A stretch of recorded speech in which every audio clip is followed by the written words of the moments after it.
Hello, आपका स्वागत है आपके अपने चैनल टोटल मैथमेटिक्स में। तो आपको पता ही है कि हम उत्तराखंड बोर्ड क्लास 10 2022 का पेपर सॉल्व करा रहे हैं।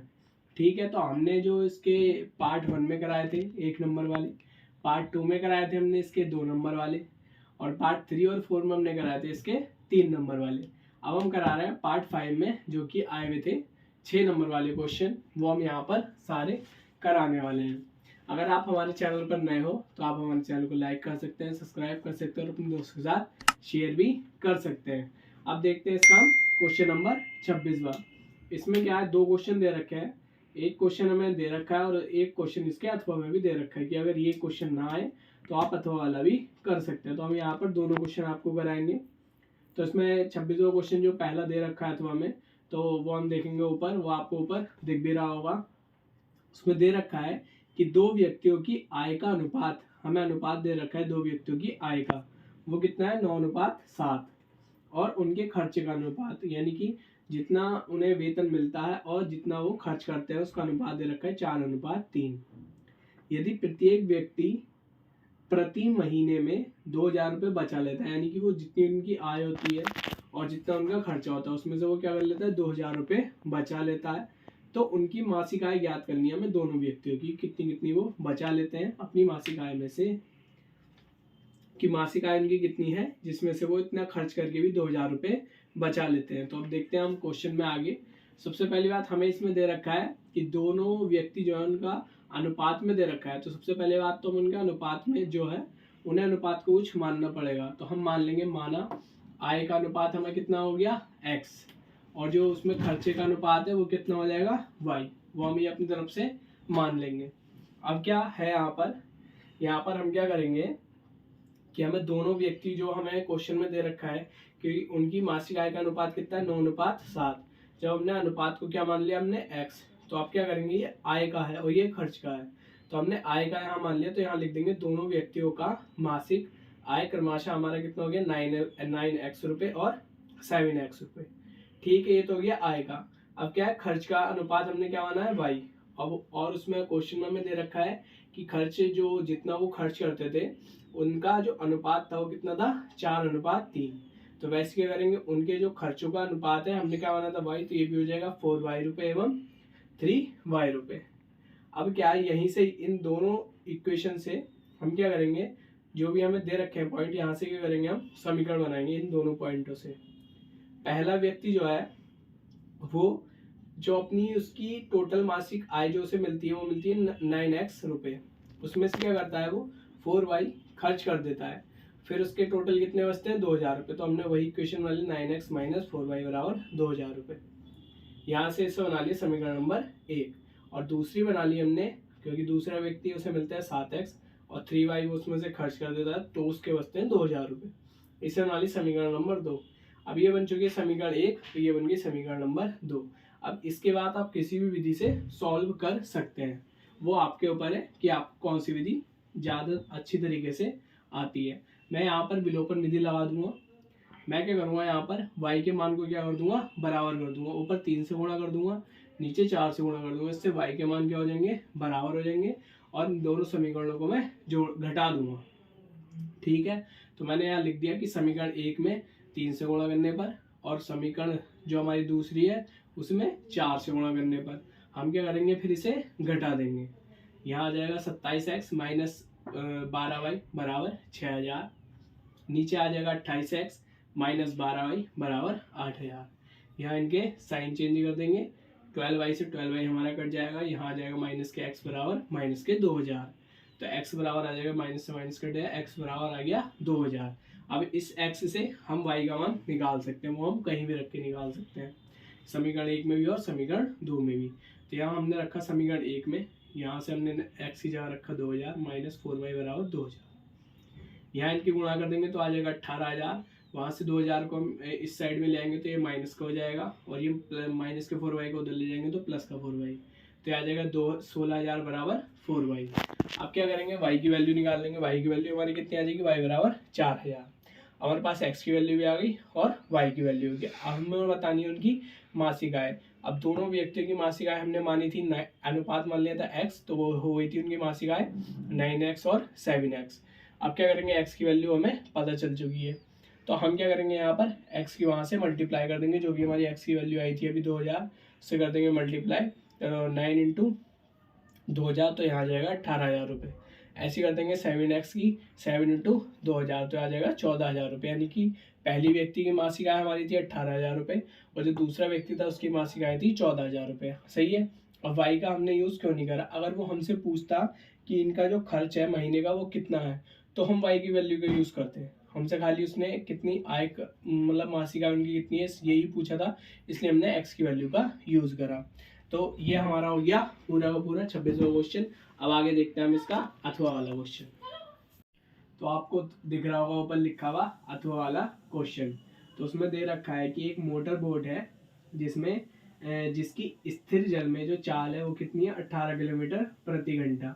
फिर क्या है, वो 24 किलोमीटर धारा के प्रतिकूल जाने में वही दूरी धारा के अनुकूल जाने की अपेक्षा 1 घंटा अधिक लेती है। तो हमें क्या बतानी है, धारा की चाल। सबसे पहले तो हमें पता होना चाहिए कि धारा के अनुकूल और धारा के प्रतिकूल क्या होता है। सही है। अब जैसे कि पहले हम अनुकूल वाला देखते हैं। इसमें क्या है, अनुकूल का मतलब कि जिस तरफ हमारी बोट भी चल रही हो और जिस तरफ पानी का बहाव भी हो तो उसे बोलेंगे अनुकूल। अगर दोनों एक ही साइड में चल रहे होंगे तो उसे बोलेंगे अनुकूल। ठीक है। अब क्या है प्रतिकूल, प्रतिकूल का मतलब कि विरोध, विरोध का मतलब कि कोई नाव है या बोट जो भी, अगर वो क्या है इस ओर जा रही है और जो जल का बहाव है उसके विपरीत है, वो दूसरी ओर है, तो उसे क्या बोलेंगे प्रतिकूल, इसे बोलेंगे अनुकूल। सही है। अब उसने क्या बोला हमें कि हमें क्या पहले धारा की चाल निकालनी है, तो हम मान लेंगे माना धारा की चाल कितनी हो गई x किलोमीटर। सही है। अब अगर धारा के प्रतिकूल है तो उसमें क्या करेंगे, दोनों एक साथ जाएंगे तो ऐड होना है, यानी कि जो उनकी स्पीड होगी वो तेज होगी। और धारा के प्रतिकूल वाले में क्या होगा, दोनों क्या है एक दूसरे के अपोजिट है, यानी कि जो उनकी टाइम होगा या जो भी होगा वो क्या कहते हैं हमारा माइनस में आ जाएगा। तो अब क्या करेंगे, हमें क्या निकालनी है, धारा के अनुकूल नाव की चाल। नाव की चाल निकालेंगे तो हमें कितना दे रखा है 18 किलोमीटर प्रति घंटा दे रखा है ऊपर क्वेश्चन में भी। तो उसमें क्या करेंगे, अब क्या अनुकूल है यानी कि वो क्या पानी के बहाव के साथ ही नाव है स्थिर जल में 18 किलोमीटर जो हमें दे रखा है, तो वो क्या होगी अनुकूल। तो कितना हो जाएगा 18 प्लस एक्स। ठीक है। अब क्या दे रखा है, धारा के प्रतिकूल हमें निकाल लिया। धारा के प्रतिकूल यहाँ हमारी नाव है 18 किलोमीटर, 18 किलोमीटर मतलब स्थिर जल में वो है, और क्या है नाव की चाल यानी कि वो क्या है विरोध में है, तो क्या आएगा 18 माइनस एक्स। ठीक है। और हमें क्वेश्चन में दूरी दे रखी है कितनी 24 किलोमीटर, जाने के बाद उसमें दे रखी है इतनी दूर जाने के बाद वो 1 घंटा ज़्यादा लेती है दूसरी वाली प्रतिकूल वाली। तो हमने ले दूरी बराबर 24 घंटा। अब हमारे पास चाल भी है और दूरी भी है, तो हम सूत्र लगा के यहाँ से समय निकाल सकते हैं। तो हम पहले निकालेंगे धारा के प्रतिकूल जाने में लगा समय। समय बराबर हमें सूत्र पता है कितना होता है, दूरी बटे चाल पता है। तो दूरी कितनी हमें दे रखी है 24 और चाल हमें दे रखी है कितनी 18 माइनस एक्स। प्रतिकूल वाले में देखें, प्रतिकूल वाले में हम माइनस है 18 माइनस एक्स, तो वो लगा देंगे 18 माइनस एक्स घंटे। ऐसे देखेंगे धारा के अनुकूल जाने में लगा समय, अनुकूल है तो क्या कहते हैं ऐड हो जाएगा, तो समय बराबर दूरी बटे चाल होता है। दूरी हमारी 24 और चाल है 18 प्लस एक्स घंटे।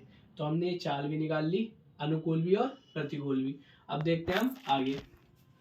तो उसमें अब अगर हम क्वेश्चन को ध्यान से पढ़े तो उसमें हमसे क्या बोल रखा है कि जो 24 किलोमीटर धारा के प्रतिकूल जाने में वही दूरी धारा के अनुकूल जाने की अपेक्षा 1 घंटे अधिक लेती है। अब जैसे अगर वाले डायग्राम में हम देखें तो इसमें अगर ये हमारा जो होगी धारा के अनुकूल की तुलना में कुछ ज़्यादा समय लेगी, क्योंकि इसमें क्या है विपरीत है दोनों, और इसमें क्या है दोनों एक साइड है, तो ये क्या है ज़्यादा मतलब कम समय लेगी, तो इसमें ज़्यादा लेगी यानी कि इसमें ज़्यादा समय लेगा। अगर प्रतिकूल वाले में से हम अनुकूल वाला घटा दें तो हमारा 1 घंटा बचेगा इस क्वेश्चन के हिसाब से। तो वही क्या करेंगे हम प्रतिकूल वाले में से अनुकूल वाला घटा देंगे और वहाँ पर क्या बचेगा सामने 1 बचेगा। तो ये हमारा आ गया प्रश्न अनुसार कि अनुकूल वाले में से हमने क्या कहते हैं प्रतिकूल वाले में से अनुकूल वाला हमने घटा दिया, क्योंकि प्रतिकूल वाले में हमारा क्या लगेगा ज़्यादा टाइम लगेगा, अनुकूल वाले में हमारा कम टाइम लगेगा। तो बराबर आ गया 1। अब क्या करेंगे यहाँ से दोनों ले लेंगे, यहाँ आ जाएगा 24 18 plus x minus 24 18 minus x बराबर 1। अब यहाँ पर क्या करेंगे, इन दोनों को इस साइड ले जाएंगे गुणा में और यहाँ पर इनके अंदर मल्टीप्लाई कर देंगे। अब यहाँ पर हम देखेंगे कि जो 432 है इससे हमारा ये 432 कट जाएगा। यहाँ पर के प्लस के 24x है, यहाँ पर प्लस के 24x है, तो आ जाएगा 48x। और इनके अंदर ये सूत्र बन जाएगा a माइनस बी और a प्लस बी का, तो हमारा कितना आ जाएगा a square minus B square. ये एक फॉर्मूला हो गया। यहाँ आ गया हमारा कितना 48x। आप क्या करेंगे, इसका 18 का स्क्वायर करेंगे तो हमारा 324x आ जाएगा, और x स्क्वायर करेंगे तो x स्क्वायर ही आ जाएगा। 48x को भी इधर ले आएंगे, फिर क्या है इसको हम सही क्रम में संयोजित कर देंगे या लगा देंगे, तो आ जाएगा माइनस के x स्क्वायर माइनस के 48x और प्लस के 324। अब क्या करेंगे हम, अंदर ये जो माइनस है इसकी मल्टीप्लाई हम अंदर कर देंगे, तो आ जाएगा प्लस के x स्क्वायर प्लस के 48x माइनस के 324 बराबर 0। अब यहाँ से आगे हम सॉल्व करेंगे द्विघाती जो हमारा सूत्र होता है उसके हिसाब से। तो जो हमारी द्विघात समीकरण होती है A X square plus B X plus C बराबर 0, उससे तुलना करके हम यहाँ पर ए बी सी इन तीनों के मान क्या करेंगे, निकाल लेंगे। ए बराबर 1, बी बराबर 48, सी बराबर माइनस के 324। और ये हमें सूत्र पता होगा द्विघातीय, जो सूत्र हमारा होता है x बराबर माइनस के B plus minus under root में B square minus 4ac upon 2a। ये हमारा क्या होता है, फॉर्मूला होता है इसका। ठीक है, ये हमारा फॉर्मूला होता है। इसमें क्या करेंगे, हम वैल्यू पुट कर देंगे सारी की सारी। ये हमने वैल्यू पुट कर दी। पुट करने के बाद यहाँ से माइनस का 48 आ गया, प्लस यहाँ से आ गया हमारा कितना, हम 48 का स्क्वायर कर लेंगे 2324, ये प्लस। अब क्या करेंगे, ये माइनस माइनस यहाँ प्लस हो जाएगा, और इसके हम 4 की मल्टीप्लाई इससे कर देंगे तो 1296 आ जाएगा अपॉन 2। अब क्या करेंगे, इससे आगे माइनस का 48 प्लस इन दोनों को ऐड कर देंगे 3600 आ जाएगा अपॉन 2। फिर यहाँ आ जाएंगे माइनस का 48, 3600 का हम जब अंडर रूट खोलेंगे तो कितना आ जाएगा हमारे पास 60 अपॉन 2। अब यहाँ पर है प्लस माइनस, एक बार ऐड कर देंगे ये चीज़ और एक बार घटा देंगे, तो ऐड कर देंगे इसमें तो हमारा जाएगा 12/2 यानी कि 2 छंग 12, तो x की वैल्यू आ जाएगी हमारी 6। और अगर यहाँ पर हम माइनस कर देंगे तो हमारी कितनी आ जाएगी कि माइनस के 54 यानी कि 108/2, जिसे हम काट देंगे तो हमारी आ जाएगी माइनस के 54। अब यहाँ पर मैंने नहीं क्यों लिखा, इसलिए लिखा क्योंकि जो हमारी चाल होती है वो कोई भी चाल हो वो कभी भी ऋणात्मक नहीं हो सकती। ठीक है, इसलिए मैंने वहाँ पर वो लिख दिया, अमान्य लिख सकते हैं या वहाँ पर नहीं लिख सकते हैं, क्योंकि जब भी हमारी जो वैल्यू होती है किसी भी चाल की वो कभी भी ऋणात्मक नहीं हो सकती।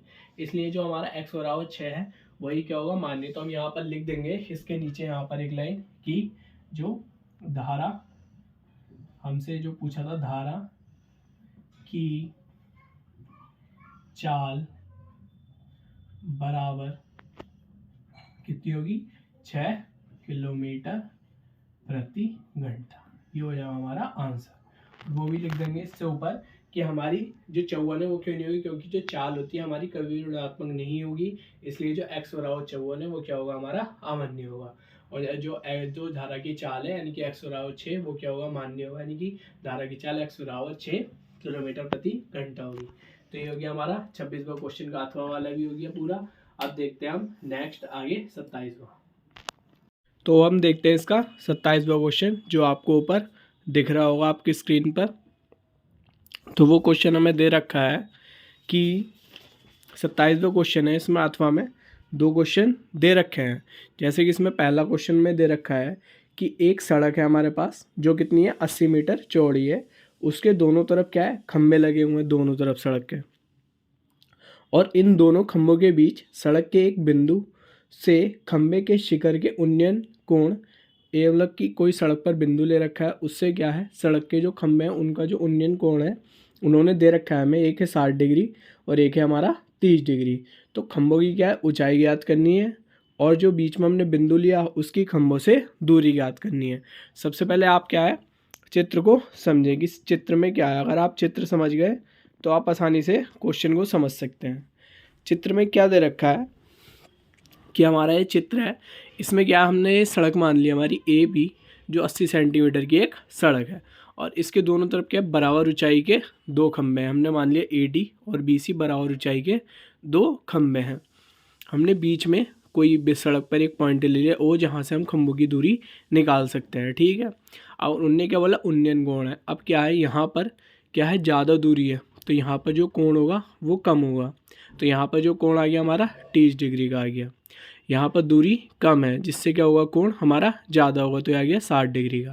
और यहाँ बीच वाली दूरी हमने x मान ली, तो ओ से बी तक की कितनी हो जाएगी 80 माइनस एक्स, यानी कि टोटल 80 थी उसमें से एक्स घटा दिया तो 80 माइनस एक्स हो जाएगी। ठीक है, अब वही चीज़ जो हमने अभी बोली वही कुछ चीज़ हम यहाँ पर लिख देंगे कि माना कि जो ए बी है हमारी वो 80 सेंटीमीटर की एक सड़क है, और ए डी और बी सी हमारे क्या हैं, दो समान ऊंचाई के खंभे हैं, और जो बिंदु ओ है वो हमने क्या है सड़क पर लिया है, जो बिंदु है यहाँ से हम दूरी निकाल सकते हैं खंभों की।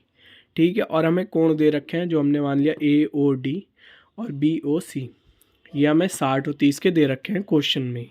ठीक है, अब आप देख रहे होंगे यहाँ पर दो समकोण त्रिभुज दिख रहे हैं, एक दिख रहा है ए ओ डी और एक दिख रहा है बी ओ सी। इन दोनों से ही हम क्या करेंगे, क्योंकि हमें निकालनी है ए डी और हमें निकालनी है यहाँ पर बी सी दोनों खंभों की, तो हम क्या करेंगे यहाँ पर हमें किसकी ज़रूरत पड़ेगी, आधार और लंब, आधार और यही दोनों निकालना है। तो ये हो गया आधार, ये हो गया वो लंब हो गया, ये हो गया हमारा आधार। यहाँ पे ये क्या हो गया हमारा लंब हो गया और ये हो गया हमारा आधार, यानी कि लंब और आधार यानी कि टैन थीटा की हमें ज़रूरत पड़ेगी। तो हम क्या करेंगे, लिख लेंगे कि समकोण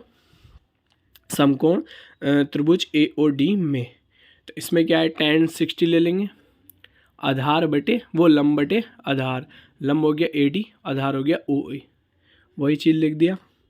थीटा का मान यहाँ पर 60 है तो हमने सीधे लिख दिया A D upon O A. Tan theta का मान होता है √3, यहाँ हो गया ए डी अपॉन ए, ओ ए का मान हमारे पास हमने एक्स मान रखा है वो हमने यहाँ पर लिख दिया। यहाँ पर हमने 1 मान कर क्रॉस मल्टीप्लाई कर देंगे इनकी, तो ए डी बराबर कितना आ जाएगा √3। ठीक है, तो ये हो गया हमारा ए डी का मान निकाल लिया हमने, ए डी का इधर वाले खंबे का। अब क्या करेंगे बी सी का मान, दूसरी साइड भी हमारा एक समकोण है वहाँ ले लेंगे समकोण बी ओ सी में। ठीक है, तो ये आ जाएगा हमारा समकोण त्रिभुज बी ओ सी में। यहाँ से हम tan 30 है वहाँ पर, लंब हो जाएगा हमारा बी सी और आधार हो जाएगा ओ बी, वही ले लेंगे यहाँ पर। ठीक है, tan 30 का मान होता है 1/√3, B C upon O B का मान है 80 माइनस एक्स, वही हमारा आ गया। अब उधर हम इनकी क्या कर देंगे क्रॉस मल्टीप्लाई। ठीक है, जिससे हम बी सी का मान निकाल लेंगे, तो बी सी का मान आ गया हमारा 180 माइनस √3। ठीक है, ये आ गया। अब क्या है, हमने क्वेश्चन में पढ़ा था कि दो समान ऊंचाई के खंभे दे रखे हैं दोनों, ये हो गया ए डी, ये हो गया हमारा बी सी, तो वही समान ऊंचाई के दो खंभे हमने जिनकी ऊंचाई की होगी बराबर, तो इसलिए हमने क्या ए डी बराबर कितना होगा बी सी। ए डी की वैल्यू हम यहाँ पर निकाल चुके हैं। ठीक है, और बी सी की वैल्यू हम यहाँ निकाल चुके हैं, दोनों वैल्यू सामने रख देंगे, जिससे हम क्या करेंगे यहाँ 3 की मल्टीप्लाई हो जाएगी क्रॉस, यहाँ 1 मान लेंगे, क्रॉस मल्टीप्लाई कर देंगे इनकी। मल्टीप्लाई करने में यहाँ इसकी कर देंगे 3x बराबर 80 माइनस एक्स, 3x यहाँ माइनस का x है इधर ले आएंगे प्लस का हो जाएगा बराबर 80, 4x बराबर 80, तो 4 से भाग कर देंगे तो x बराबर 20 मीटर। तो x बराबर हमारा ये कितना आया 20 मीटर यहाँ से यहाँ तक। तो फिर ये कितना हो जाएगा 80 माइनस 20 बराबर कितना हो जाएगा 60। ठीक है, तो ये हमारा कितना हो जाएगा 60, यानी कि 20 हो गया 60 ही हो गया। ये हमारी दूरी आ गई खम्भों, मतलब जो उस पॉइंट से जो हमें सड़क पर लेना था और जो हमारी खम्भों की दूरी थी वो आ गई हमारी दोनों की दोनों। अब क्या है, हम यहाँ से हमें निकालनी है ऊंचाइयाँ। ठीक है, तो ए डी हम निकाल सकते हैं, जो कि हमने यहाँ पर माना था, ए डी माना था हमने यहाँ पर, यह आया था हमारा ए डी बराबर √3x, यहीं लिख लेंगे ए डी बराबर √3x। एक्स की वैल्यू हमें पता है, तो ये आ जाएगी ए डी बराबर 20/√3 मीटर। ठीक है, तो हम लास्ट में लिख देंगे, क्या लिख देंगे कि जो खम्भों की ऊंचाई है वो हमारी कितनी होगी 20/√3। अब क्या है, दोनों खम्भों की ऊंचाई समान है, यानी कि दोनों की ऊंचाई क्या होगी सेम ही होगी, तो 20/√3 मीटर आ गया। और दूसरा उन्होंने पूछा था खम्भों से बिंदु की दूरी, तो खम्भों से बिंदु की दूरी यहाँ पर दो है, एक ओ से ए और एक है ओ से बी, तो दोनों आ जाएंगी खम्भों से बिंदु की दूरी क्रमशः 20 मीटर एंड 60 मीटर। ठीक है, मैंने इसका चित्र वो आप समझाई दिया, आपको समझ में आ गया होगा। तो अब देखते हैं हम इसका जो अथवा वाला क्वेश्चन है आगे। तो अथवा वाले में हमें दे रखा है कि एक बहुमंजिल कोई भवन है के शिखर से देखने पर एक 8 मीटर ऊंचे भवन के शिखर एवं तल के अवनमन कोण क्रमशः 30 और 45 है। ठीक है, और बहुमंजिले भवन की ऊंचाई और दोनों भवनों के बीच की दूरी हमें क्या क्या है ज्ञात करनी है। तो मेन है इसका, सबसे पहले हमें डायग्राम समझना पड़ेगा, उसके बाद ही हम क्या है इसका आगे कुछ कर सकते हैं। तो इसके उसमें हमें क्या दे रखा है कि हमने क्या एक बहुमंजिलिया मान ली भवन दे रखा था, हमने मान लिया उसे पीसी। ठीक है, अब वो क्या देखता है, एक 8 मीटर ऊंचे भवन के शिखर को देखता है। ये 8 मीटर हमने एक भवन मान लिया जो इसके शिखर को वो देखता है यहाँ से। तो अवनमन कोण बोला वो होते हैं याले कोण। ठीक है, अब अवनमन कोण, तो अवनमन कोण है अगर हम यहाँ से पी पॉइंट से यहाँ बी पॉइंट पे देखते हैं तो हमारा 30 डिग्री का बनता है। ठीक है, अगर इसी पॉइंट से हम तल पर देखते हैं उस भवन के यानी कि ए पॉइंट पर, तो बनता है हमारा 45 डिग्री का। ठीक है, तो हमने ये चित्र बना लिया उसी हिसाब से 8 मीटर। अब जैसे कि हम यहाँ पर एक चीज़ और देखेंगे, अब क्या है यहाँ पर ये भुजाएं दे रखी हैं, ये ऐसा दिख रहा है कि दो समांतर भुजाएं हों। ठीक है, और एक क्या है, ये तिर्यक रेखा है। तो ये कोण और ये कोण में संबंध होता है अंतःएकांतर कोण का। तो ये 30 डिग्री है तो ये भी 30 डिग्री होगा। ठीक है, ऐसी ये पी क्यू और ए सी समांतर रेखाएं हैं, एक तिर्यक रेखा ये यहाँ 45 डिग्री का है, तो ये भी क्या होगा 45 डिग्री का होगा। ठीक है, ये सब हमें नियम है जो कि हमें याद रखने होंगे। अब ये समांतर एक समांतर चतुर्भुज की तरह है, तो ये भी भुजाएं कैसी होंगी, समान होंगी, जितनी है इतनी होगी। तो ये भी कितना हो गया 8 मीटर। ठीक है, यहाँ से क्या है हमारे आगे वैल्यू निकालने के काम में आएंगे। अब दोनों भवनों के बीच की दूरी हमने मान ली x। ठीक है, और हमें क्या दे रखा है, ये हमने मानी है 8 और ये है h। अगर हम ये भुजा निकालना चाहें तो ये कितनी आ जाएगी हमारी 8 टोटल है हमारी h माइनस 8, इतनी भुजा घटा दी तो हमारी इतनी आ गई। तो ठीक है, मेन था डायग्राम जो हमने समझा दिया और आपको समझ में आ गया होगा। अब देखते हैं हम इसका आगे। हमने जो माना जो बोला वही हम लिखेंगे कि पीसी हमने क्या माना, एक बहुमंजिला भवन की ऊंचाई हमारी कितनी है h मीटर है। ठीक है, और जो दोनों भवनों के बीच की दूरी है हमने मानी थी यहाँ पर x, वो हमने यहाँ पर ले ली AC बराबर x। फिर हम क्या देंगे, यहाँ पर दो समकोण त्रिभुज बनेंगे। अगर हम देखें तो यहाँ दोनों C और D पर 90 का एंगल बनेगा। ठीक है, एक ऊपर वाला PDA समकोण त्रिभुज, एक देखेंगे तो हम PCA, दो गए समकोण त्रिभुज। इन दोनों समकोण त्रिभुज से ही क्वेश्चन सॉल्व होगा। पहले ले लेंगे हम समकोण त्रिभुज PCA यानी कि PCA। ठीक है, यहाँ कितने का 45 का है, और हमें निकालना है ऊंचाई यानी कि हमें इसकी ज़रूरत पड़ेगी लंब और आधार की। तो वही लगा देंगे tan 45 बराबर लंब बटे आधार। लंब हो गया हमारा PC और आधार हो गया हमारा AC। तो PC अपॉन AC आ गया। tan 45 का मान हमारा कितना होता है 1, वो हमने लिख दिया।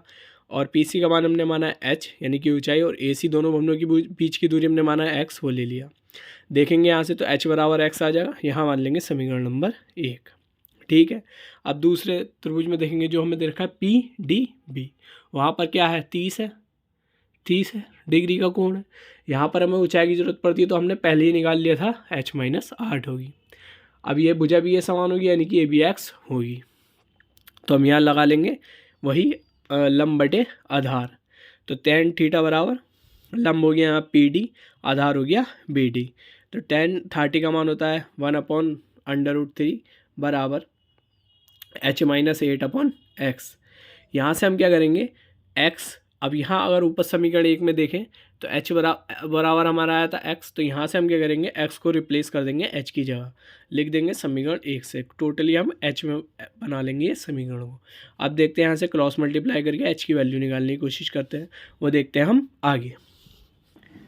तो इसमें क्या है, अब हम देखेंगे यहाँ पर h बराबर हमारा आ गया √3 ब्रैकेट में h माइनस 8। तो h √3 की दोनों अंदर गुणा कर देंगे, दोनों आ जाएंगे।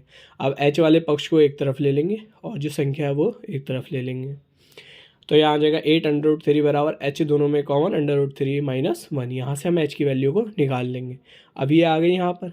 ठीक है, अब यहाँ पर हम क्या करेंगे, इसे सॉल्व करने के लिए यहाँ पर हम करेंगे, लिख देंगे यहाँ पर हमने क्या करा, परिमेयकरण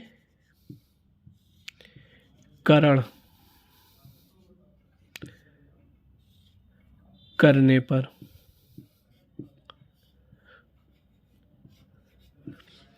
ठीक है, परिमेकरण करने पर। यहाँ पर माइनस की संख्या थी तो प्लस वाली से होगा, ठीक है, ये ध्यान रखना, परिमेकरण में ये होता है, ठीक है। अब हमने क्या करा, अब इस 8√3 की गुणा इस पूरे ब्रैकेट में होगी, एक तरीके देखें तो √3 से भी होगी और 1 से भी होगी। √3 की √3 से करेंगे तो 3 आ जाएगा, यानी कि 8×3।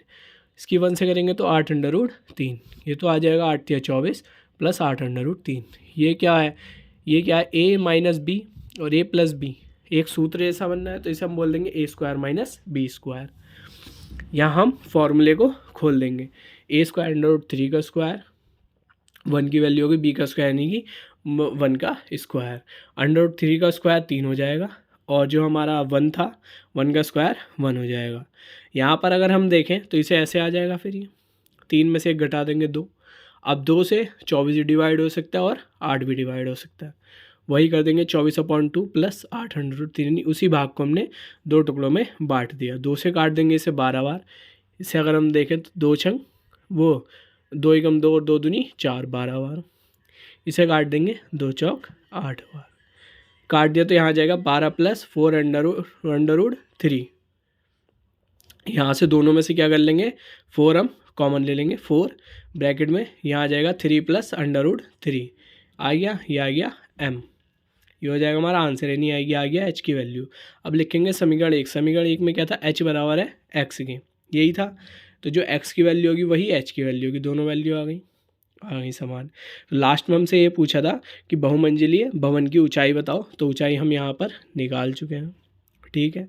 फिर हमसे पूछा था दोनों भवनों के बीच की दूरी निकालो, वो भी मैं यहाँ पर निकाल चुके, तो वो लास्ट में लिख देंगे जो आया, और ये हो जाएगा हमारा आंसर। तो ये हो गया है पूरा का पूरा क्वेश्चन नंबर 27वां था उसका अथवा। अब देखते हैं हम नेक्स्ट आगे। तो अथवा में क्वेश्चन आपको ऊपर दिख रहा होगा कि हमें दे रखा है कि 90 सेंटीमीटर की एक लंबी लड़की बल्ब लगे एक खंभे के आधार से पूरे 1.2 मीटर प्रति सेकंड की चाल से चल रही है, यानी कोई खंभा है, वहाँ से कोई 90 सेंटीमीटर लंबी लड़की है, वहाँ से क्या है वो उतनी स्पीड से चल रही है। यदि बल्ब भूमि से 3.6 मीटर की ऊंचाई पर है, सही है, तो 4 सेकंड बाद उस लड़की की छाया की लंबाई ज्ञात करनी है 4 सेकंड के बाद में, ठीक है। तो क्वेश्चन आपको दिख गया होगा सामने। अब हम आपको बताते हैं कि ये डायग्राम में कैसे है, ठीक है। तो डायग्राम में सबसे पहले जो हमें मेन है डायग्राम वो ये समझना है, ठीक है। इसमें क्या है, हमने खंबा मान लिया, हमारे पास क्या है ए बी, हमारे पास कोई खंबा है जहाँ पर वो लाइट है, ठीक है, 3.6 मीटर की ऊंचाई पर। यहाँ पर कोई लड़की है, ठीक है। अब वो आप कैसे भी बना सकते हैं, मैंने ऐसे बना दी, ये लड़की है, इसकी जो ये शेडो है इसकी लंबाई हमें ज्ञात करनी है, तो हमने यहाँ मान लिया x, ठीक है। और यहाँ से यहाँ तक वो कितने सेकंड में आती है, 1.2 सेकंड में। तो 4 सेकंड बाद उसकी क्या है, हमें जो यहाँ पर शेडो बनती है यानी कि छाया बनती है उसे हमें ज्ञात करना है। अगर हम यहाँ देखें तो हमारे पास 2 त्रिभुज बनने हैं, एक ए बी और एक ई और एक सी डी ई। तो इनको मैंने अलग अलग यहाँ पर बना दिया है, ए बी ई 3.6 है, यहाँ पर मैं बताऊँगा ये कैसे आई। और यहाँ पर है सी डी ई, जो कि ये हमारी लड़की की जो उन्होंने लंबाई दे रखी है 90 सेंटीमीटर, वो मीटर है, मीटर सेंटीमीटर में दे रखी है, हम उसे मीटर में चेंज कर लेंगे। फिर हमें दे रखा है यहाँ पर x जो हमें निकालना है। तो क्या करें इसके लिए, अगर हम यहाँ पर दोनों त्रिभुजों को क्या कर दें, सर्वांगक्षम कर दें यानी समरूप कर दें, तो हम इसे आसानी से सॉल्व कर पाएंगे। सबसे पहले हम देखते हैं कि ये बी डी को हमने कैसे निकाला जो हमारी यहाँ पर आई। तो बी डी को हम कैसे निकाल सकते हैं, बी डी हमारी दूरी है, दूरी का सूत्र होता है चाल गुणा समय। चाल हमें दे रखी है 1.2 सेकंड, समय दे रखा है 4 सेकंड, इनकी मल्टीप्लाई कर देंगे, आ जाएगा हमारा 4.8 मीटर, ठीक है। और दूसरा हमें 90 सेंटीमीटर लड़की की लंबाई दे रखी थी, उसे हम क्या कर लेंगे, मीटर में कन्वर्ट कर लेंगे, 100 से भाग करके 0.9 मीटर आ जाएगा, ठीक है। तो अब क्या करेंगे, हम दोनों त्रिभुजों को समरूप करने के लिए दोनों त्रिभुज ले लेंगे। पहला हमने लिया ए बी ई, दूसरा है सी डी ई, जो हमने दोनों अलग निकाल रखे हैं, यहाँ पर आपको दिख भी रहा होगा दोनों। अब क्या करेंगे, इसमें सी कोण बी और डी क्या होंगे, 90 अंश के, क्यों होंगे, खंबे व लड़की जो है ऊर्ध्वाधर खड़े हैं इसलिए, बी और डी दोनों जगह सेम कंडीशन है। दूसरा हमें दे रखा है कोण ई बराबर है ई उभयनिष्ठ, दोनों में देखेंगे कोण ई जो होगा वो कॉमन है, तो इसलिए आ गया उभयनिष्ठ। तो हम इससे क्या कर देंगे, सर्वांशम कर देंगे बाय ए के द्वारा। CPCT से हम क्या बोल सकते हैं, दोनों त्रिभुजों में एक भुजा ये ले लेंगे, एक भुजा इसकी ये ले लेंगे, सही है। कोण के हिसाब से देखते हैं भुजा भी, दूसरे जो बराबर लेंगे तो एक भुजा हम इसकी ले सकते हैं और एक ये ले सकते हैं। तो वही हमने लिखा AB/CD, एक इस त्रिभुज की, एक दूसरे त्रिभुज की, एक पहले त्रिभुज की, एक दूसरी, B/D रख दिया। अब इन सब की वैल्यू हम यहाँ से देखकर आगे देखते हैं हम कि क्या क्या है। जैसे कि हमें पता है AB की वैल्यू हमें कितनी दे रखी है, 3.6, और जो हमारा CD है उसकी वैल्यू हमारे पास है 0.9, और जो BE है उसकी है 4.8 + x, और दूसरी है हमारे पास DE जिसकी वैल्यू हमें दे रखी है x। यहाँ रख लेंगे। यहाँ क्या करेंगे हम, पॉइंट से पॉइंट को हटा देंगे तो ये सीधे कट जाएगा, 9 चौक 36, 4 बार, तो यहाँ आ जाएगा 4, x की मल्टीप्लाई कर देंगे, यहाँ पर ऊपर कर देंगे, यहाँ 4 बचेगा तो यहाँ भी 4x, यहाँ 4.8 + x, x वाले पद एक साइड ले लेंगे, 4.8, यहाँ आ जाएगा 3x, और यहाँ आ जाएगा 4.8, यहाँ 3 से भाग कर देंगे तो आ जाएगा 1.6, यानी कि x का मान आ गया 1.6। और हमें यहाँ पर चित्र में भी देखें तो x की वैल्यू ही क्या करनी थी, फाइंड करनी थी। तो x का मतलब क्या हो गया कि जो हमारी लड़की की जो छाया की लंबाई है, यानी कि जो उसकी शैडो, यानी कि जो उसकी परछाई बन रही है, वो कितनी लंबाई की होगी, 1.6 मीटर की होगी। तो ये हो गया इसका अथवा वाला भी। अब हम देखते हैं इसके आगे वाले 2 क्वेश्चन में ही बचे हैं। अब देखते हैं इससे अगला हमारा कौन सा है, 29वां क्वेश्चन। तो क्वेश्चन नंबर 28 में, मतलब इसमें हमें 2 क्वेश्चन दे रखे हैं, अथवा में भी आया है इसमें। तो पहले हम इसका जो पहला वाला क्वेश्चन है वो देखते हैं, वो आपको सामने दिख रहा होगा। उसमें दे रखा है कि सिद्ध कीजिए कि एक समकोण त्रिभुज के में जो कर्ण होती है वो अन्य 2 भुजाओं की क्या होती है, योग के बराबर होती है। तो हमें प्रूफ करना है। पहले हम देखते हैं इसके चित्र को। हमें इसमें डायग्राम में दे रखा है कि ABC हमारा एक समकोण त्रिभुज है जिसमें जो इसकी कर्ण होती है, कर्ण हमारी हो गई AC, ठीक है। तो वो बाकी 2 भुजाओं के वर्ग के योग के बराबर होती है, यानी बाकी 2 भुजाएं हो गया लंब AB, ठीक है, और ये हो गया हमारा BC, इसके वर्ग के योग के। तो हम क्या करेंगे, यहाँ पर एक रचना कर लेंगे। यहाँ से हम B से एक लंब डालेंगे, यानी कि BD लंब डालेंगे किस पर, जो हमारा कर्ण हुआ BC पर, ठीक है। बस ये डालेंगे, बाकी ये क्वेश्चन हो जाएगा। तो हम इसमें देखते हैं, हमें क्वेश्चन में दे रखा है कि ABC क्या है, एक समकोण त्रिभुज है जिसमें जो उसका कोण B है वो हमारा क्या है, 90 डिग्री का, यानी कि समकोण है। तो और हमें सिद्ध करना है जो हमारा कर्ण का स्क्वायर, यानी कि AC, कर्ण हो गया हमारा AC का स्क्वायर, वो बाकी 2 भुजाओं के वर्ग के योग के बराबर होगा, यानी कि दूसरी भुजा हो गई हमारी AB का स्क्वायर प्लस BC का स्क्वायर, ठीक है। अब क्या करिए, हमने यहाँ पर रचना करी जो मैंने बताया था आपको स्टार्टिंग में कि शीर्ष B से कर्ण AC पर हमने लंब डाला। उसको ऐसे भी लिख सकते हैं और हम ऐसे भी लिख सकते हैं कि BD लंब है किस पर, AC पर, ठीक है। अब क्या करेंगे, उत्पत्ति में हम देखेंगे, हम यहाँ पर क्या है, 2 त्रिभुज ले लेंगे, एक ले लेंगे एक ले लेंगे ABD और एक ले लेंगे ABC। इसमें हम क्या करेंगे, दोनों को सर्वांशम करेंगे, ठीक है। तो हमने ले लिया एक ADB और एक ले लिया ABC, जिसमें जो हमारा कोण है यहाँ पर एक D 90 डिग्री का और यहाँ पर B, यानी कि अगर छोटे वाले त्रिभुज में देखें उसमें D 90 का है और बड़े वाले में B 90 का है। तो बस यही आ जाएगा कॉमन कि ADB और ABC दोनों में क्या है, एक में D और एक में B 90 डिग्री का है, तो कॉमन आ गया 90 डिग्री का हो गया। अब क्या है, दोनों में अगर कॉमन देने देखें तो ABD A कॉमन है और ABC दोनों में क्या है, A कॉमन, तो लिख देंगे A क्या है हमारा, उभयनिष्ठ है। तो लिख देंगे कि ये सर्वांशम है किसके द्वारा, बाय AA के द्वारा, A के प्रायरूप द्वारा। तो अब क्या करेंगे, ऐसे ADB, अब D के एंगल, D के जो एंगल है उसके सामने वाली भुजा ले लेंगे। ऐसे कि पहले ले लेंगे AD जहाँ पर एंगल बना और उसके सामने क्या बना, AB, ये दोनों भुजाएं ले लेंगे।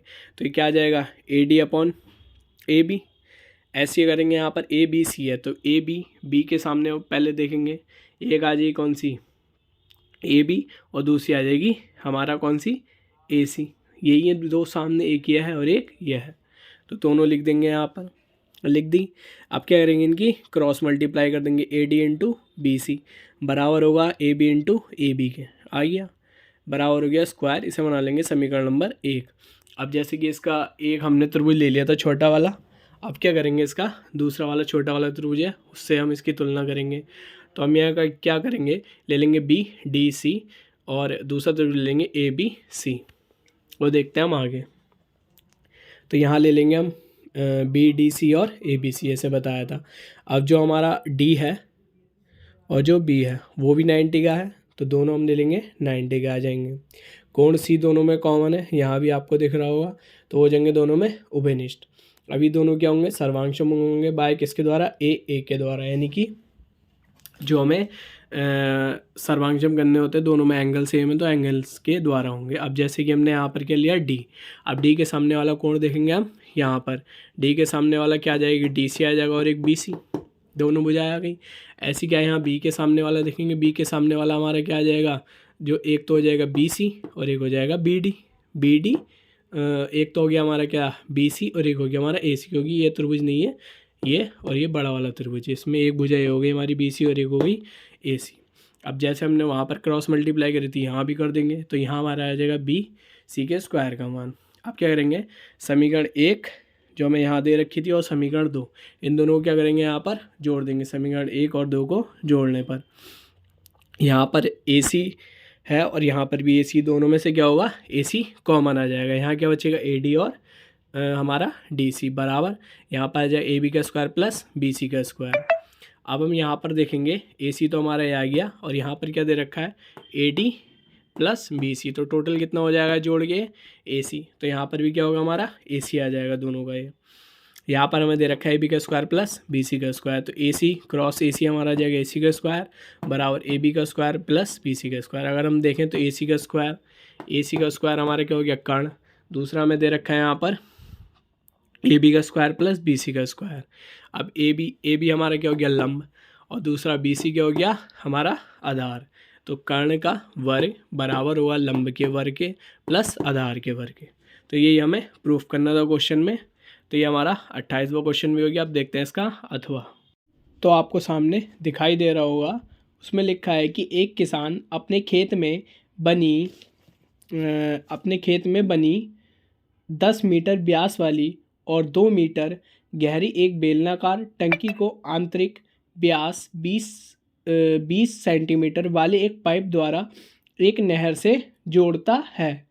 यदि पाइप में पानी जो है 3 किलोमीटर प्रति घंटा की दर से बह रहा है, तो हमें ये ज्ञात करना है कि इस टंकी में जो पानी है वो कितनी देर में भर जाएगा। तो अब देखते हैं पहले इस चित्र को। अगर आपने चित्र समझ लिया तो आप क्वेश्चन आसानी से कर पाएंगे। अब इसमें क्या है, हमें एक टंकी दे रखी है जिसकी जो हमें गहराई दे रखी है वो 2 मीटर की दे रखी है और इसका व्यास दे रखा है टंकी का 10 सेंटीमीटर। अब यहाँ पर कोई नदी है, इस नदी से पाइप इन्होंने लगा दिया है जिससे टंकी इनकी भर जाए। वो पानी जो भर रहा है उसकी स्पीड है 3 किलोमीटर प्रति घंटा और जो यहाँ पर जो पाइप है उसका व्यास इन्होंने दे रखा है हमें 20 सेंटीमीटर। अब हम क्या करें, हमें चाल तो दे रखी है, अब हम क्या करें कि जिससे हमें पता चल जा। तो हमारे पास अगर हमें क्या निकालना है इसमें, समय कितने समय में, तो हमारे पास सूत्र होता है समय बराबर दूरी बटे चाल, यही सूत्र होता है। किसी की हमें निकालनी हो तो यही फॉर्मूला होता है उसके लिए। अब क्या है, हमें दूरी चाल तो पता है, ये पता है क्वेश्चन में हमें, लेकिन हमें ये नहीं पता। अब दूरी पता करने के लिए यानी कि दूरी से कितनी दूर से पानी आ रहा है ये हमें नहीं पता, यानी कि हमें पता लगानी पड़ेगी स्मॉल h। इसको हमने बराबर एल भी मान रखा है लंबाई, तो हमें ये पता लगानी पड़ेगी इसमें। तो हम क्या करेंगे, यहाँ पर पहले ये निकालेंगे, फिर क्या है इन दोनों के आयतन को बराबर कर देंगे। आयतन क्यों बराबर होंगे, क्योंकि इस पाइप से तो इसमें पानी जा रहा है, जितना इसमें पानी होगा उतना इसमें होगा, भरा जाएगा, तो दोनों का आयतन क्या होंगे, बराबर होंगे। तो अब हम क्या करेंगे, हमें चाल दे रखी है, हम लिख लेंगे चाल v बराबर 3 किलोमीटर प्रति घंटा। पाइप का हमें व्यास पता है, हमें दे रखा है उधर पाइप का हमें व्यास ये दे रखा है 20 सेंटीमीटर। इससे क्या करेंगे, हम पाइप के व्यास से हम उसकी क्या कर सकते हैं, पहले व्यास क्या है हमारा सेंटीमीटर में, उसे हम मीटर में चेंज कर लेंगे 20/100 करके, जहाँ से आ गया 1/5 मीटर। व्यास से हम उसके त्रिज्या निकाल सकते हैं, यानी कि 1/5 आधा होता है तो अपन 2 कर देंगे, 2 ऊपर घूम के चला जाएगा, यानी कि 1/10 उसकी त्रिज्या आएगी, जिसे हम स्मॉल r से दर्शा देंगे। फिर हम टंकी की तरफ देखेंगे, क्योंकि इसकी तो हमने निकाल ली। टंकी की तरफ देखेंगे कि जो टंकी का व्यास है वो हमें 10 मीटर दे रखा है, उसमें कोई चेंज नहीं है। यहाँ से हम टंकी की त्रिज्या निकाल लेंगे, जो ले लेंगे हम कैपिटल आर में। तो कैपिटल आर बराबर कितना आ जाएगा, 10/2, जहाँ से स्मॉल आर मतलब कैपिटल आर आ जाएगा हमारा 5 मीटर। अब यहाँ पर हम क्या करेंगे, हमें ऊंचाई दे रखी है वहाँ पर उसकी टंकी की, तो लिख लेंगे टंकी की ऊंचाई कैपिटल एच बराबर 2 मीटर। और यहाँ पर एक मान लेंगे कि जो हमारा चित्र में तो लिख दिया, हाँ लिखना भूल गया, कि टंकी की जो ऊंचाई है, टंकी कह रहा हूँ, जो पाइप की ऊंचाई है, लंबाई हमने मानी है वो एच है। फिर क्या करेंगे, दोनों का जो आयतन है वो बता दिया, हम क्यों बराबर रखेंगे, दोनों का आयतन बराबर रख देंगे। पाइप का आयतन बराबर टंकी का आयतन। दोनों का आयतन क्या होता है, पाई आर स्क्वायर एच, क्योंकि एक बेलन के आकार का है तो पाई आर स्क्वायर एच और पाई आर स्क्वायर एच आ जाएगा। दोनों से पाई काट देंगे। अब क्या होगा, यहाँ पर आर स्क्वायर, यहाँ से हम क्या स्मॉल एच की वैल्यू में निकालनी है, ऊपर स्मॉल एच की वैल्यू निकालेंगे, तो आर स्क्वायर इधर बाकी सब ले जाएंगे, आर स्क्वायर यहाँ आ जाएगा। वैल्यू में पता है कैपिटल आर की है 5, तो 5 लिख देंगे। एच की है 2 लिख देंगे। आर स्क्वायर की 1/10, तो यहाँ लिख देंगे। आर की वैल्यू तो 2 जगह लिख देंगे, ये घूमकर दोनों ऊपर आ जाएंगे। आगे देखते हैं वो कैलकुलेशन में, तो कुछ ऐसे आ जाएंगे, 5 × 5 × 2 × 100। यहाँ से 5 दूनी 10 कर लेंगे, यानी गुणा करके 5000 है। अभी क्या है मीटर में, लेकिन अगर हम देखें क्वेश्चन तो उसमें क्या है, हमसे पूछ रखा है कि जो हमारी चाल है वो किस में, किलोमीटर में, तो इसे भी हमें मीटर से किलोमीटर में चेंज करना पड़ेगा। इसकी जो लंबाई है ये है, तो इसे करेंगे 1000 से भाग कर देंगे, 3 जीरो से हमारे 3 जीरो कट जाएंगे, तो एच बराबर कितना आ जाएगा हमारा 5 किलोमीटर, यानी कि जो पाइप है वो 5 किलोमीटर लंबाई का हो गया। अब क्या है, हमारे पास सूत्र है, समय टी बराबर दूरी बटे चाल। दूरी हमें पता है, हमने अभी निकाली है थी। चाल का हमें पता है स्टार्टिंग से ही, हमें क्वेश्चन में दे रखी थी, वहाँ से उठा के दोनों मान रख देंगे, 5/3 घंटे आ गया।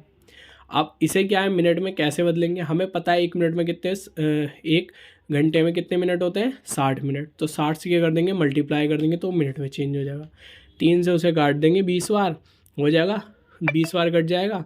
5 से मल्टीप्लाई कर देंगे उसकी, 5 दूनी 10, 100 मिनट, यानी कि जो ये टंकी होगी वो 100 मिनट में क्या होगा, पूरी की पूरी भर जाएगी। ठीक है, तो ये हो गया इसका 29वां क्वेश्चन। अब इसका जो लास्ट क्वेश्चन है 30वां, वो हम देखते हैं आगे।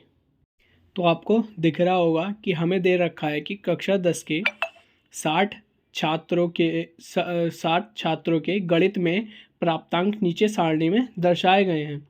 प्राप्तांकों का जो बहुलक है वो हमें ज्ञात करना है, और हमें क्या इसकी टेबल दे रखी है, जो कि आपको सामने दिख रही होगी। तो इसमें क्या है, टेबल में पहले हमें मान समझने की ज़रूरत है कि मान कैसे निकालते हैं या क्या होते हैं, लेकिन उसके लिए हमें सूत्र का भी पता होना चाहिए। तो हमारा सूत्र क्या होता है बहुलक का, बहुलक बराबर होता है L प्लस ब्रैकेट में F1 minus F0 upon 2 F1 minus F0 minus F2 into H, ये हमारा होता है फॉर्मूला। और ये जो F1 F0 F2 HL ये सारे मान निकालने पड़ते हैं हमें इस टेबल से, तो ये हमें टेबल समझनी पड़ेगी। सबसे पहली बात, जो F1 है, F1 वो होता है जो सबसे ज़्यादा यानी बारंबारता में सबसे ज़्यादा वैल्यू जिसकी हो, ये हमारे पास बारंबारता सबसे ज़्यादा जिसकी वैल्यू होगी वो हमारा होगा F1, तो उसे लिख देंगे F1। अब इससे ऊपर F0 होगा, जो F1 के ऊपर होगा F0 और F1 के नीचे होगा F2, चाहे वो कुछ भी हो वो हम यहाँ पर डोनेट कर देंगे। जो सबसे ज़्यादा बार रिपीट होगा, एक बार और बता रहा हूँ, जो सबसे ज़्यादा बार रिपीट होगा उसे F1, उससे ऊपर वाले को F0, उससे नीचे वाले को F2। तो आप ये ध्यान रखें। इसके बाद जो सबसे ज़्यादा बार रिपीट हुआ होगा उसके सामने वाला जो अंतराल दे रखा होगा वो अंतराल से हम H निकालेंगे, और जो भी हमें इंटरवैल या दे रखा होगा उसमें जो पहला होगा उसमें ले लेंगे हम L। ठीक है, उसको ले लेंगे L, और जो भी इंटरवल दे रखा होगा उससे हम क्या करेंगे, H को निकालेंगे, यानी कि जो भी अंतराल दे रखा होगा उससे हम H की वैल्यू को फाइंड करेंगे। जो भी वैल्यू दे रखी होगी उसे माइनस कर लेंगे, 40 माइनस 30 आ जाएगा हमारा H बराबर 10 इस क्वेश्चन के लिए। तो ध्यान रखें, जो सबसे ज़्यादा बार दिया होगा उसे हम मान लेंगे F1, उससे ऊपर वाले को F0, उससे नीचे वाले को F2। तो ये आप ध्यान रखें, और सबसे ज़्यादा बार वाले के सामने वाला इंटरवल लेंगे, इससे हमें L और H का पता लगेगा। अब जाते हैं फॉर्मूले पे। तो फॉर्मूला आपके सामने है। इसमें क्या करेंगे, हम ये सारी वैल्यू को पुट कर देंगे। एल की वैल्यू है 30, F1 की है 15, F0 की है 10 अपॉन 2 इंटू F1 है, तो F1 की वैल्यू हमारी आ गई 15 सॉरी, और F0 की आ गई 10, F2 की आ गई 5, ये आ गया इंटू 10। ठीक है, अब हम क्या करेंगे, यहाँ पर 30 प्लस घटा देंगे 5 आ जाएगा, 15 दूनी 30, और यहाँ जोड़ देंगे माइनस माइनस के 15। सही है, ठीक है, इंटू 10। तो 30 तो यहाँ 5 आ जाएगा और यहाँ भी 15। अब यहाँ आप काट भी सकते हैं या सीधे ऊपर मल्टीप्लाई कर दें, 50 अपन 15 की अब मल्टीप्लाई कर दें 3.333 ऐसी आएगा। तो हमने दो अंकों तक ले लिया। अब क्या करेंगे, यहाँ पर हम लास्ट में ये इन्हें जोड़ देंगे तो आ जाएगा 33.33, यानी कि जो इसका बहुलक होगा वो हमारा कितना होगा, 33.33, ये उसका आंसर हो जाएगा। तो ये हमारे थे पूरे 6 नंबर के जो इम्पोर्टेंट वो आए हुए थे 2022 के पेपर में, वो हमने सारे करा दिए। आज हमारे यहाँ पेपर पूरा हो चुका है। तो अब हम क्या है, पेपर पूरा हो चुका है, तो आप इसकी वीडियो आप चेक कर लेना। इसके 1 नंबर की अलग वीडियो है, 1 नंबर वाले क्वेश्चन की, 2 नंबर वालों की अलग, 3 की अलग और 6 नंबर वालों की अलग है। ठीक है, तो वो मैं डिस्क्रिप्शन में सारे लिंक डाल दूँगा, वहाँ से जाकर आप चेकआउट कर सकते हैं। तो ये हमारा पेपर पूरा हो चुका है, और आप और इस प्रकार की वीडियो और आएंगी जिसमें कि हम इम्पोर्टेंट क्वेश्चन बताएंगे हर चैप्टर से लेकर लास्ट चैप्टर तक, स्टार्टिंग से लास्ट तक। तो जब तक आप हमारे चैनल के साथ बने रहें, एक सब्सक्राइब कर सकते हैं आप सब मिलकर। तो अब क्या है कि अगर आप हमारे चैनल पर नए हो तो आप हमारे चैनल को लाइक करें, सब्सक्राइब करें और प्लीज़ शेयर भी करें, जिससे ये वीडियो दूसरों के पास भी पहुँचे और उन्हें भी इस वीडियो का फ़ायदा मिल सके। तो ठीक है, मिलते हैं फिर नेक्स्ट वीडियो में।